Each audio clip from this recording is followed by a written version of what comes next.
Hello friends, કેમ છો? તમે બધા સારા હશો તેવી જ પ્રાર્થના. તો આજે આપણે બનાવવાના છે ઇન્સ્ટન્ટ પાઉંભાજી. તો તેના માટે જો મેં રેડી કરી દીધેલું છે.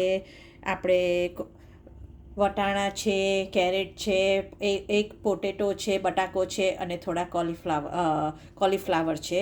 અહીંયા આગળ મેં નાની બે ડુંગળી ક્રશ નાની કટ કરી દીધેલી છે. આદું છે, લસણ છે અને અહીંયા આગળ 3 ટામેટાં છે. આપણે ઇન્સ્ટન્ટ પાઉંભાજી બનાવવાના છે તેના માટે આપણે રેડી કરી દીધેલું છે. તો તેના માટે મેં કુકર લીધેલું છે. કુકરની અંદર તેલ મૂક્યું છે. હવે તેલ આપણું ગરમ થઈ જાય એટલે હવે એની અંદર જોઈએ, આપણે જીરું નાખી જોઈએ ગરમ થયું છે કે નહીં.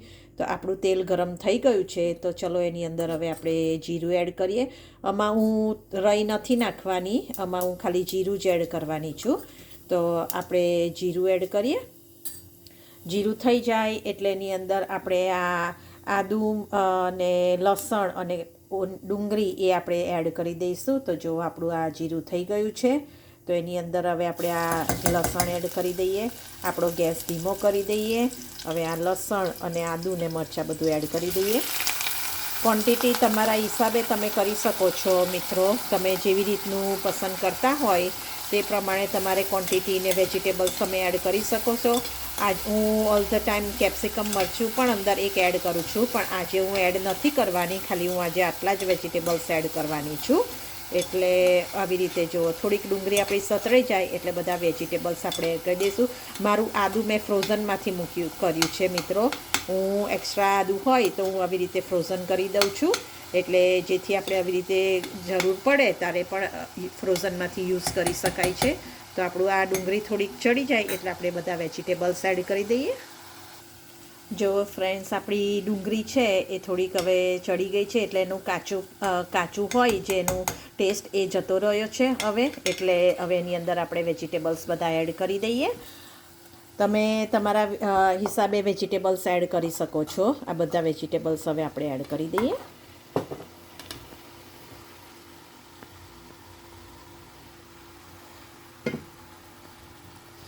હવે એને બરાબર મિક્સ કરી અને એને હવે આપણે 5 મિનિટ માટે થવા દઈશું.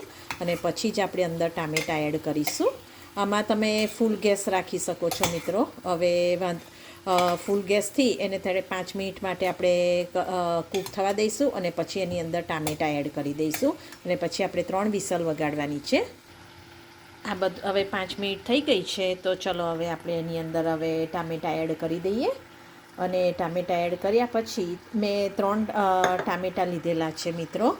તમે તમારા હિસાબે ટામેટાં લઈ શકો છો. મેં વધારે ટામેટાં બહુ નથી લીધા કારણ કે પછી ખાટુંપણુંનો ટેસ્ટ વધારે આવે. મારી પાસે આ જે 3 મીડિયમ સાઇઝના ટામેટાં હતા એ જ મેં એડ કરેલા છે. તો હવે ચલો એની અંદર આપણે બધો મસાલો કરી દઈએ. મીઠું, ધાણા જીરું, કશ્મીરી લાલ મરચું.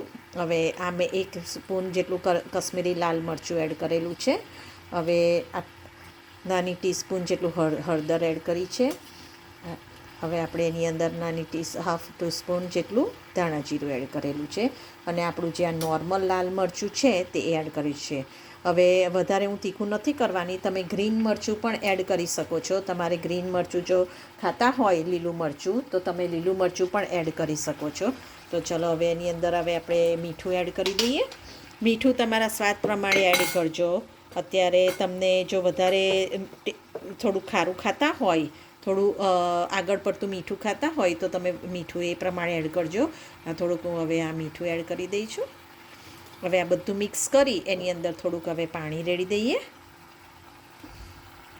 જો મિત્રો, હવે આ થઈ ગયું છે મિક્સ. હવે એની અંદર થોડુંક આપણે પાણી રેડી દઈએ.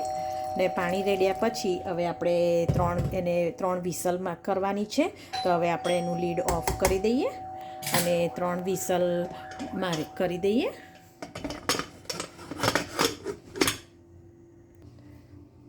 હવે જો ફ્રેન્ડ્સ, હવે આપણું આ સરસ રીતે બધું બફાઈ ગયું છે. તમે જોઈ શકો છો કે કેવું સરસ રીતે બફાઈ ગયું છે. હવે એને સ્માશ કરી દઈએ આપણે એનાથી.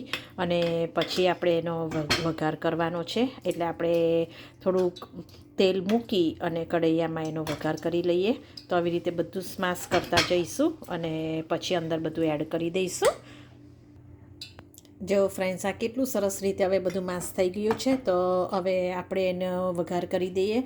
તો તેના માટે મેં એક ફ્રાય પેન લીધું છે, તેની અંદર તેલ મૂક્યું છે અને થોડુંક ઘી મૂક્યું છે.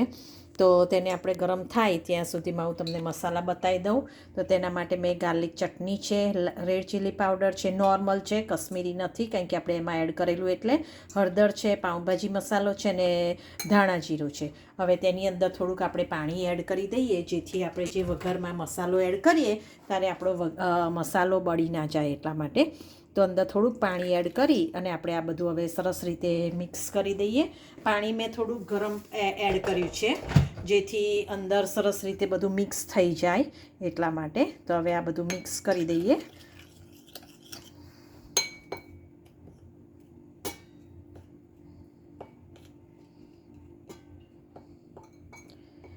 તમે કોઈ બી આવી રીતે મસાલો કરવાના હોય ત્યારે આવી રીતે થોડુંક પાણી રેડી અને બધો મસાલો મિક્સ કરી અને પછી રેડો તો એ સરસ રીતે એનું કલર હોય અને એ મસાલો વઘાર કરે ત્યારે બળી પણ ના જાય.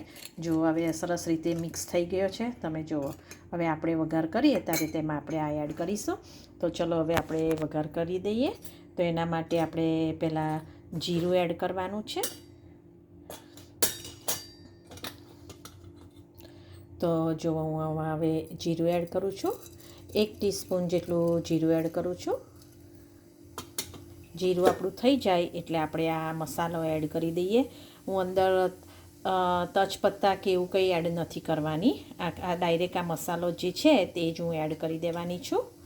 અને પછી બધી જે આપણે ગ્રેવી કરી છે, આ બધું માસ કરી દીધું છે, એ બધું જ અંદર આપણે એડ કરી દઈશું. તો જો આપણું આ જીરું થાય છે.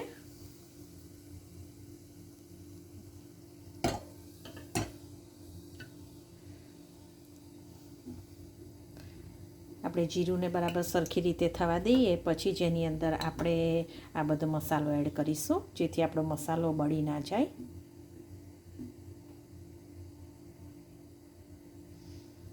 આ જીરું થઈ ગયું છે. તો હવે એની અંદર આપણે આ બધો મસાલો આપણો છે તે એડ કરી દઈએ.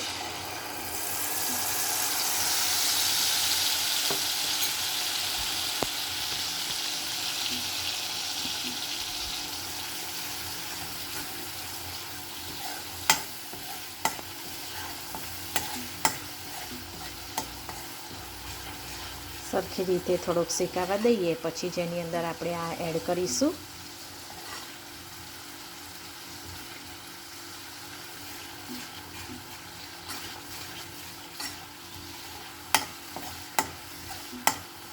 આ મસાલો આપણો સરસ રીતે થઈ ગયો છે. તો એની અંદર હવે આ બધી જ આપણે ગ્રેવી એડ કરી દઈશું. જો મિત્રો, હવે આ બધું મેં એડ કરી દીધેલું છે. હવે તમે જુઓ કેટલું સરસ રીતે એનું સ્ટ્રક્ચર છે. હવે એને બરાબર આપણે ઉકાળવા દેવાનું છે. 10થી 15 મિનિટ માટે આપણે એને બરાબર ઉકાળવા દેવાનું, જેથી એનો જે મસાલો છે બધો સરસ વેજીટેબલ સાથે મિક્સ થઈ જાય. અને હવે આપણે જેટલું પાણી રેડી હતું એ પાણીના ભાગ જેટલો જ આપણે હવે અંદર મીઠું એડ કરવાના છે. તમે ચાખીને જ મીઠું એડ કરજો. મેં જેટલું પાણી રેડ્યું છે તેટલું જ એટલે પ્રમાણ જેટલું જ હું મીઠું થોડુંક એડ કરું છું. મીઠું મરચું મિત્રો તમે તમારા હિસાબે એડ કરી શકો છો. તમને જેવી રીતે તમે તીખું ખાતા હોય તેવી રીતે તમે એડ કરી શકો છો. તો હવે ચલો, હવે આપણે એને 5 મિનિટ માટે આપણે હવે બરાબર ઉકાળવા દઈએ અને પછી જ આપણે એને જોઈએ કે કેવી રીતે આપણું પાઉંભાજી રેડી થઈ ગઈ છે. તો હવે લીડ બંધ કરી અને 5 મિનિટ ઉકાળવા દઈએ. હલો ફ્રેન્ડ્સ, જો હવે 5-10 મિનિટ થઈ ગયું છે. તો હવે આપણે લીડ ઓપન કરીએ. જો આપણું પાઉંભાજીનું ઉપર તેલ ને બધું કેવું સરસ રીતે છૂટું પડી ગયું છે અને એનો કલર જો કેટલો સરસ દેખાય છે.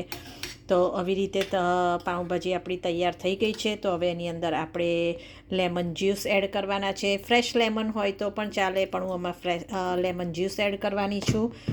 એટલે છોકરાઓને કેવું ઉપરથી લેમન નથી ગમતું, એટલે હું આની અંદર જ એડ કરી દઉં છું. એટલે હવે જો આપણું અંદર લેમન જ્યુસ પણ એડ થઈ ગયું છે. આપણું પાઉંભાજી સરસ રેડી થઈ ગઈ છે. હવે એની અંદર આપણે કોથમીર એટલે ધાણા આપણે એડ કરવાના છે. તો ચલો આપણે બધા ધાણા એડ કરીએ. ધાણા તો આપણા બધાના ખૂબ જ ફેવરેટ હોય છે. એટલે ધાણા તો બધાને જ બહુ ગમે, એટલે આપણે ચલો આવા બધા ધાણા એડ કરી અને આ બધું મિક્સ કરી દઈએ. તો જો આપણું પાઉંભાજી સરસ રીતે રેડી થઈ ગઈ છે. તો હવે આપણે પાઉં શેકી અને એની પ્લેટિંગ કરી લઈએ. જો મિત્રો, હવે આપણી આ પાઉંભાજીની ડીશ રેડી થઈ ગઈ છે. આપણે સરસ રીતે હવે આ પાઉંભાજી આપણે એન્જોય કરીએ. આવી રીતે પણ તમે પાઉંભાજી, ઇન્સ્ટન્ટ પાઉંભાજી તમે આવી રીતે બનાવી જોજો. ખૂબ જ સરસ ટેસ્ટ લાગે છે. અને તમારા મસાલો, મીઠું મરચું તમારા હિસાબે એડ કરી અને તમારે કોઈ વાર ઉતાવળ હોય તો આવી રીતે સરસ રીતે પાઉંભાજી બનાવી શકાય છે. તો તમે પણ આવી રીતે પાઉંભાજી બનાવજો, મને યાદ કરજો, સબસ્ક્રાઈબ કરજો અને લાઈક કરવાનું ભૂલશો નહીં. અને આવી રીતે આપણે જુદી જુદી રેસીપીમાં મળતા રહીશું. તો ચલો મિત્રો, બાય.